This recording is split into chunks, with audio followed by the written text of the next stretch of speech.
savez, un jour, j'étais dans un supermarché, ça fait 7 ans, 8 ans, à Kinshasa.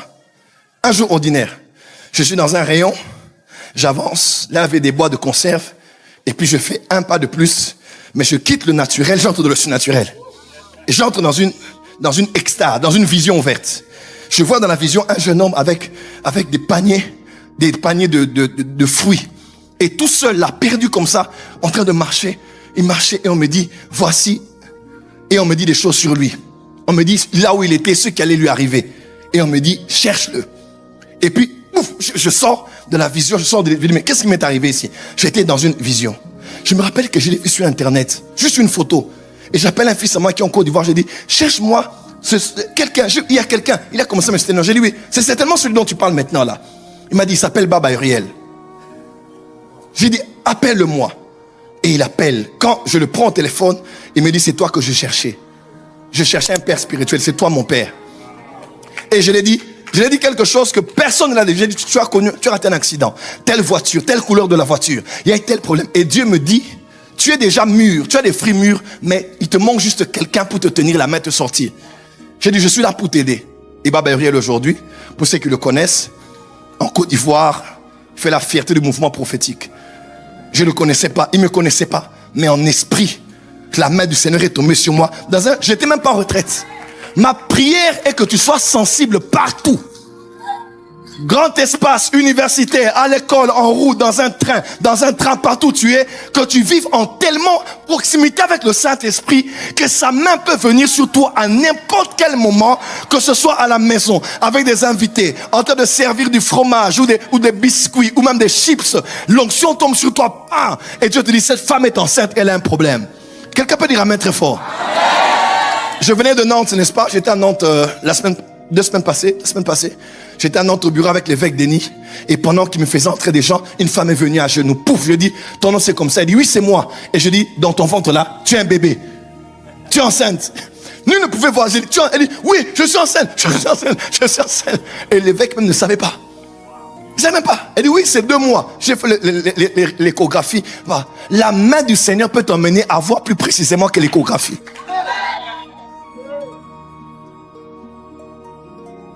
C'est avec moi la main. J'étais avec maman dernièrement, ça fait peut-être 2 semaines, 3 semaines. On était sur le lit durant la journée comme ça en train de dormir. Et moi j'ai des micro-sommeils. Donc des fois je fais...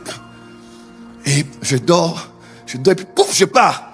Et je me réveille, je dis, l'Égypte a gagné. L'Égypte a gagné. Puis je dis, oh, l'Égypte, l'Éthiopie. C'est l'Éthiopie ou l'Égypte? Mais maintenant elle est à côté, elle me regarde, mais oh, le prophète là c'est quoi? Oui, elle vient avec ça tous les jours. J'ai dit, oh, l'Égypte a gagné.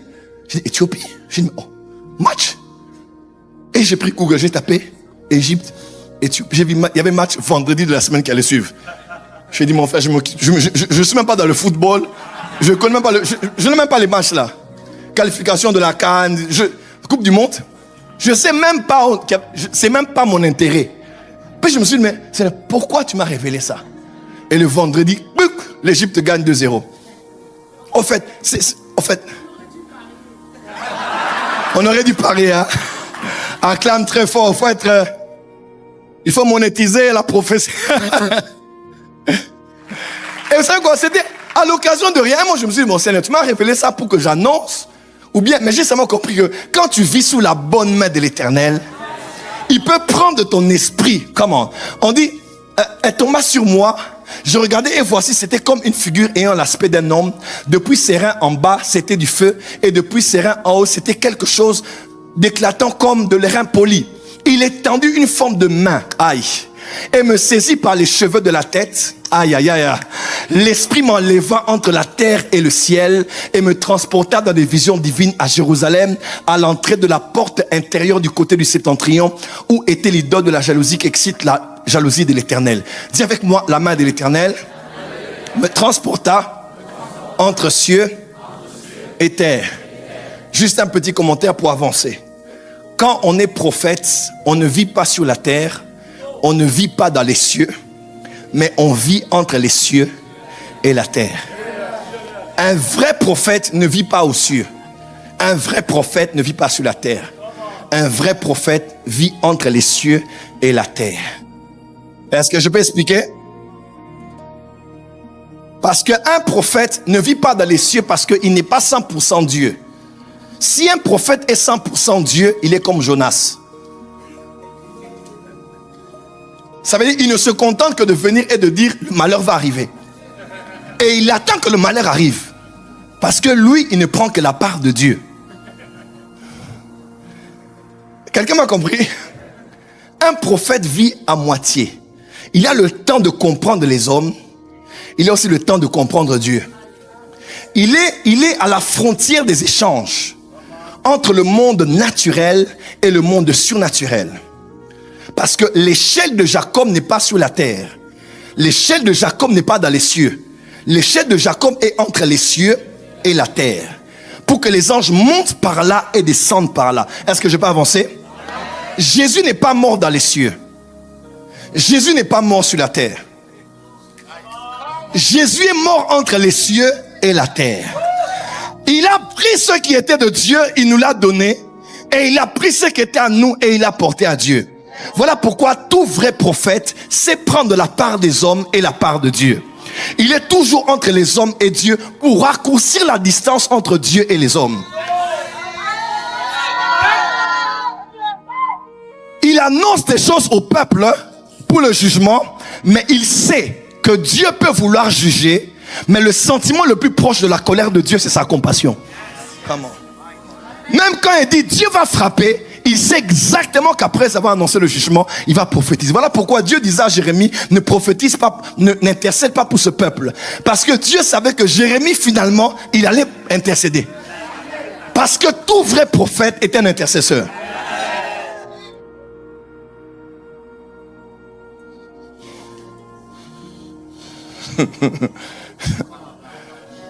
Tout vrai prophète est un... Dieu a peur des intercesseurs. Parmi les personnes qui arrêtent Dieu, c'est les intercesseurs. Jérémie 15, verset 1. Il dit, Jérémie, ce peuple-là, je vais les éliminer, mais même si Samuel et Moïse viennent ici, là, jamais je vais les écouter. Je vais tuer ce peuple. Seigneur, Moïse n'est plus, Samuel n'est plus. Pourquoi tu cites le nom de ces deux hommes alors que tu peux frapper Israël? Frappe seulement. C'est un peu comme si le papa est là, il veut frapper ses enfants. Il dit, vous serez punis aujourd'hui. Même si votre maman vient.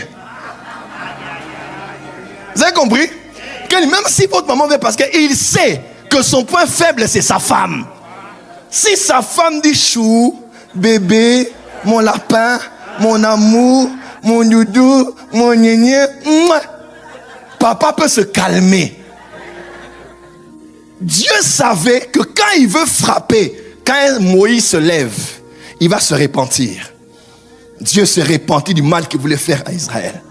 Parce qu'un vrai prophète, il sait dire les paroles de l'Éternel, mais il sait prendre la part des hommes. Voilà pourquoi le plus grand intercesseur est à la droite du Père, et ce n'est pas Jésus, Dieu.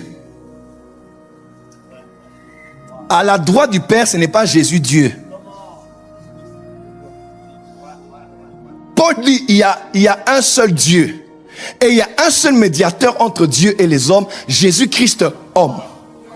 Pourquoi Paul dit homme? Parce que celui qui est à la droite du Père n'est pas Dieu. Celui qui est à la droite du Père, il est Dieu, mais il joue l'office de l'homme. Parce qu'il est homme pour nous comprendre les hommes sur la terre, afin d'intercéder pour nous auprès de Dieu. Voilà pourquoi un vrai prophète n'est pas juste là, chablablabla, chablablabla. Un vrai prophète a compassion. Un vrai prophète, il est un homme. Il est un homme.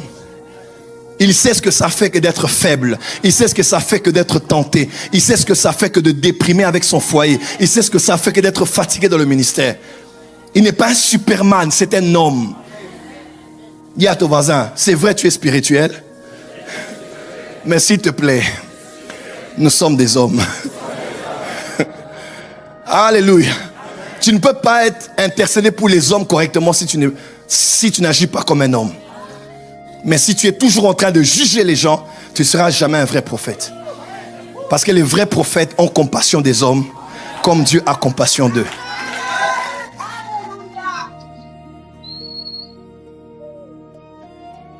Trois jours après, Jonas regarde, Ninive n'est pas mort. Il dit, oh, c'est 120 000 personnes. Ninive, la capitale de la Syrie. Un pays méchant, mauvais, connu dans l'histoire antique. Comment ce peuple, ceux que j'ai prophétisés, ne sont pas morts? Je voulais même fuir à Ninive, à Tarsis. Par un gros poisson, Dieu m'a ramené ici. Maintenant, j'annonce le jugement, il ne meurt pas. Jonas est contrarié. Il dit, il va mourir. J'ai annoncé le jugement, ils ne sont pas morts comment? Puis pas. Dieu dit d'accord. Il faisait chaud. Il croyait qu'il allait mourir. Et Dieu fait pousser une plante. Une plante qui le couvre. Et il dit, waouh, chouette, enfin. Je suis à l'ombre. Et il dit, waouh, elle était bien. Et à un moment donné, un ver, c'est ça, est venu là et a rongé son arbre, son arbuste. Il a rongé son ricin. Et le soleil l'a frappé au point où il voulait mourir. Il a dit, Maurice,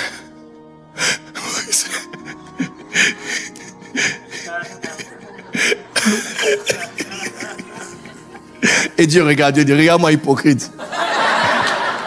Il dit, au fait, toi tu es compliqué. Il dit, ils étaient à 120 000 Ninivites. Il dit, toi, tu ne sais même pas comment est-ce que le ricin a poussé. Tu l'as ni semé, ni arrosé. Mais quand le soleil l'a frappé, tu as eu pitié de lui.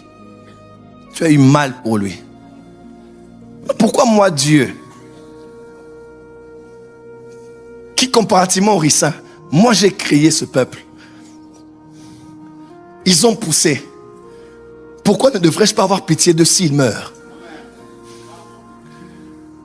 Parce que les vrais prophètes ne sont pas juste vrais parce qu'ils disent des choses qui arrivent, mais parce qu'à part la bouche de Dieu, ils ont le cœur de Dieu.